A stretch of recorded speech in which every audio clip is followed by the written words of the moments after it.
Hello and welcome to my channel. I hope you enjoy this story.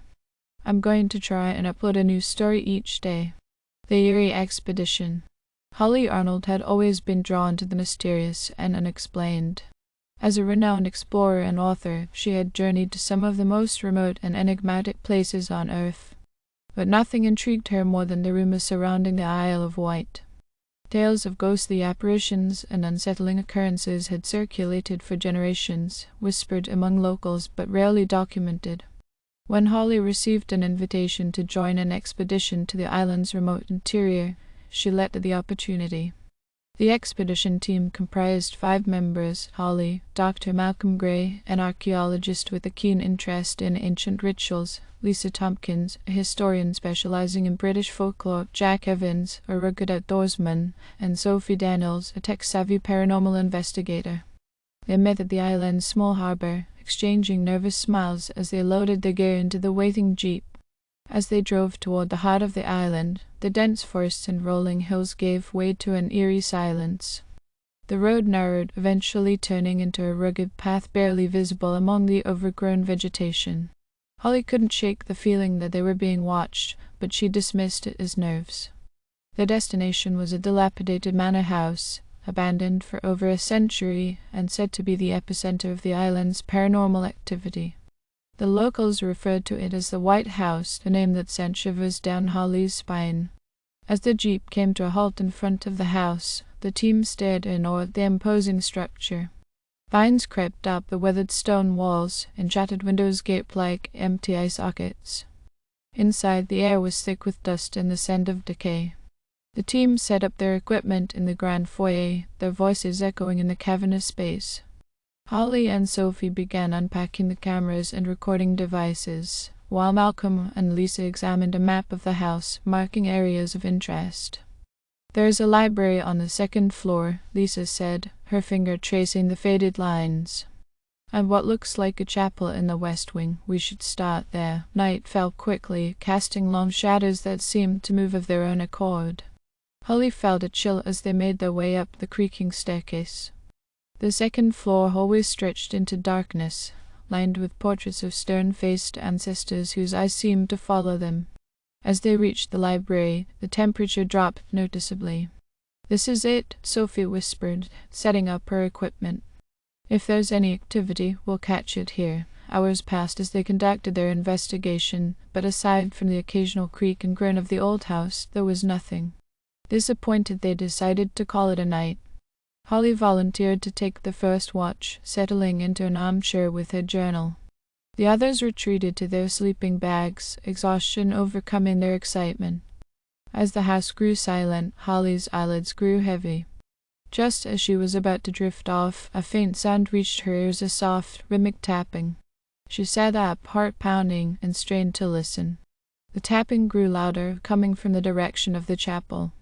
Grabbing her flashlight, Holly crept down the hallway, the beam cutting through the darkness.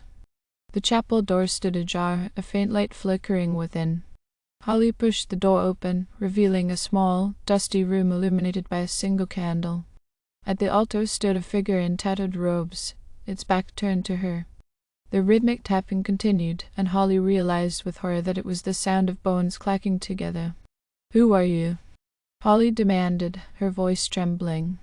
The figure turned slowly, revealing a skull where its face should be. Empty eye sockets stared at her, and a skeletal hand reached out. Holly stumbled backward, her flashlight clattering to the floor. She turned and ran, the sound of bones echoing behind her. She burst into the library, gasping for breath. "Wake up, there's something in the chapel." The others scrambled to their feet, their faces pale with fear. Jack grabbed a lantern, and they hurried back to the chapel, but the room was empty. The candle had burned out, and there was no sign of the figure Holly had seen. "We need to leave," Jack said, his voice shaking. "This place isn't safe." "No," Holly insisted. "We came here to find the truth, and we're not leaving until we do." Reluctantly, the others agreed. They decided to stay together, setting up their sleeping bags in the library. But sleep did not come easily. Every creak and rustle set their nerves on edge, and the oppressive darkness seemed to close in around them. In the early hours of the morning, Lisa screamed. The others bolted upright, their flashlights flicking on to reveal Lisa thrashing in her sleeping bag, her eyes wide with terror. "Help me," she cried. "It's got me." They rushed to her side, but there was nothing there. Lisa's skin was icy cold, and her breathing was rapid and shallow. Holly and Sophie managed to calm her down, but Lisa was inconsolable, insisting that something had tried to drag her away.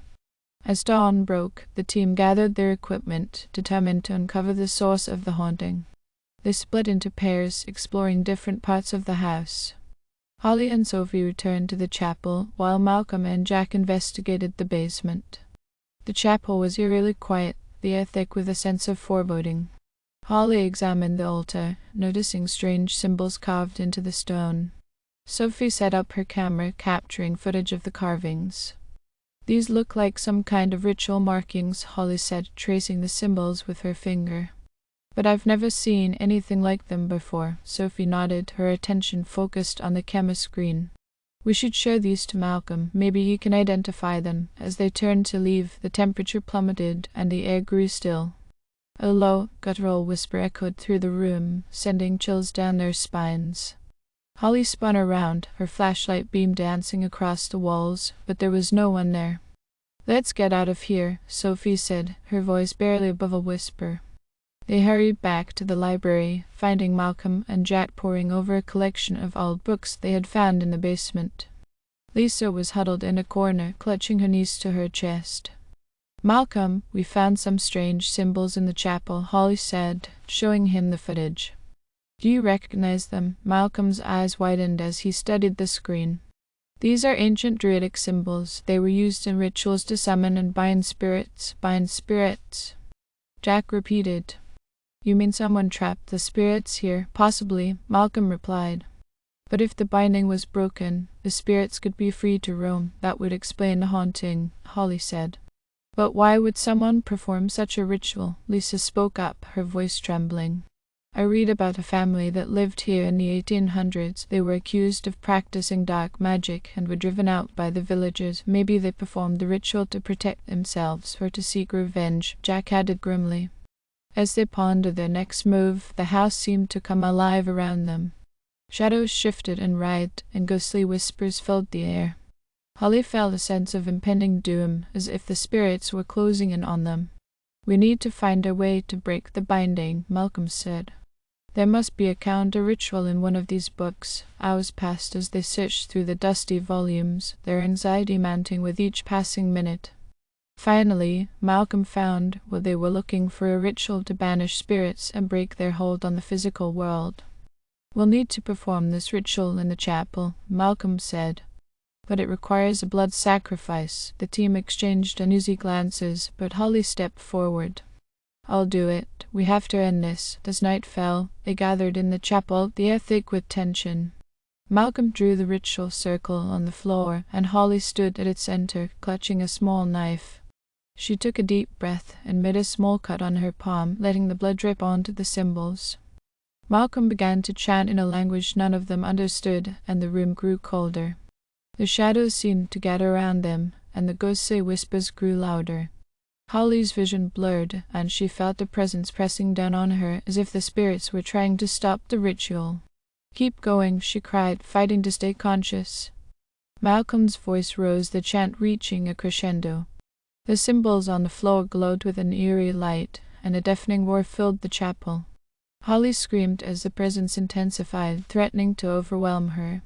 And then, just as suddenly as it began, it was over. The room fell silent, and the oppressive weight lifted. Holly collapsed to the floor, gasping for breath. "Is it over?" Sophie asked, her voice trembling. Malcolm nodded, helping Holly to her feet. "The spirits are gone. The binding is broken." They left the chapel, the first rays of dawn breaking through the trees. The house seemed lighter, as if a dark cloud had been lifted. The team packed their equipment in silence, the weight of their experience heavy on their minds. As they drove away from the White House, Holly glanced back at the crumbling manor. She knew that the island's dark past would continue to haunt her dreams, but she also knew that they had done what they came to do. The spirits of the Isle of Wight could finally rest in peace. Yet, deep in the woods, a lone figure watched them leave, its skeletal face hidden in the shadows. The spirits might have been banished, but the malevolent force that had bound them to the island still lingered. Holly and her team had only scratched the surface of the darkness that gripped the Isle of Wight. Back in their respective homes, the members of the expedition tried to return to their normal lives, but the experience left an indelible mark on each of them. Holly, in particular, found it difficult to move on. She spent sleepless nights researching the history of the island, desperate to understand the true nature of the evil they had encountered. Several months later, Holly received a mysterious package in the mail. Inside was an old, leather-bound journal, its pages yellowed with age. There was no note or return address, but as she leafed through the pages, she realized it belonged to one of the former inhabitants of the White House. The entries detailed the family's descent into darkness, revealing a chilling connection to ancient Druidic practices and a pact made with a malevolent entity. According to the journal, the family had sought power and protection through the binding ritual, but their actions had unleashed something far more sinister. The entity, a dark spirit of vengeance, had been imprisoned within the island's soil for centuries, feeding on the fear and suffering of the inhabitants. The family had not bound the spirits of their ancestors, but rather had drawn the entity's attention, becoming its unwitting servants. Holly's heart raced as she read the final entry, written in a shaky hand. The author described a failed attempt to banish the entity, similar to the ritual Malcolm had performed. The entity had retaliated, cursing the family and ensuring its influence would never be broken. Realizing the gravity of the situation, Holly contacted the other members of the expedition. They met in a small cafe, their faces grim as Holly shared her discovery. "We didn't end it," she said, her voice barely above a whisper. "We only angered it. We need to go back," Malcolm said, his eyes haunted. "If this entity is still out there, we can't leave it to torment others, but how?" Sophie asked. "We barely survived the last time. What if it comes after us? We'll need more than just a ritual," Holly said. "We need to find out how to destroy it completely." They spent weeks preparing, gathering supplies and researching ancient texts. Holly contacted experts in Druidic lore and dark magic, piecing together fragments of knowledge. The key, they learned, lay in the island's heart, a hidden grove where the entity had been first bound. On a foggy autumn morning, they returned to the Isle of Wight, their resolve steeled by the knowledge of what they faced. The island seemed even more foreboding than before, its silence oppressive. They retraced their steps to the White House, now a decaying shell, and then ventured deeper into the forest. The path to the hidden grove was treacherous, overgrown with thorny bushes and tangled roots. As they pushed forward, the air grew colder and an unnatural darkness settled around them. Holly felt the entity's presence, a malevolent force watching their every move. Finally, they reached the grove, a circular clearing surrounded by ancient trees. In the center stood a stone altar, covered in moss and engraved with the same Druidic symbols they had seen in the chapel. Holly and Malcolm began preparing the ritual, their hands shaking as they set up the necessary components. Jack and Sophie stood guard, their eyes scanning the trees for any sign of the entity. Lisa, still traumatized by her previous encounter, clutched a talisman they had brought for protection. The tension was palpable, every rustle of leaves sending a jolt of fear through them. As Malcolm started chanting, the symbols on the altar began to glow, and the ground trembled beneath their feet. Holly sliced her palm again, letting the blood drip onto the stone. The air grew heavy, and a low growl echoed through the grove. "We're not leaving until this is over," Holly said, determination in her voice. "We have to finish what we started." Suddenly, the trees around them seemed to come alive, their branches twisting and reaching out like skeletal arms.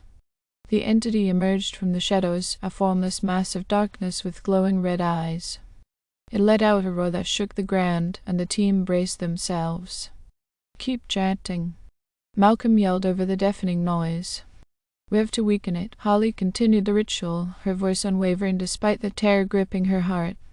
The entity lunged at them, but was repelled by the glowing symbols.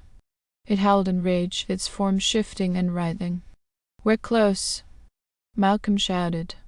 Just a little longer, the entity's attacks grew more frenzied, its fury palpable. Jack and Sophie held their ground, their flashlights flickering as the darkness seemed to consume the light. Lisa whispered prayers, clutching her talisman as if it were her lifeline. Finally, with one last defiant roar, the entity's form began to dissolve. The darkness lifted, and the grove was bathed in a soft, ethereal light. Holly collapsed to her knees, tears streaming down her face. They had done it. The entity was gone. Exhausted but relieved, they made their way back to the White House. The air felt lighter, the oppressive atmosphere lifted. As they left the island, Holly glanced back one last time. The spirits of the Isle of Wight could finally rest in peace, and so could they. But deep in the shadows of the grove, a faint whisper echoed, a reminder that some evils could never be truly vanquished. The island would always hold its secrets, and those who dared to uncover them would face the consequences. Holly knew that the battle against darkness was never truly over, but for now they had won. And that was enough. Thank you for listening. I hope you enjoyed this story. Please don't forget to like, and even better, like and subscribe. Thank you very much, and I hope you have had or have a great day.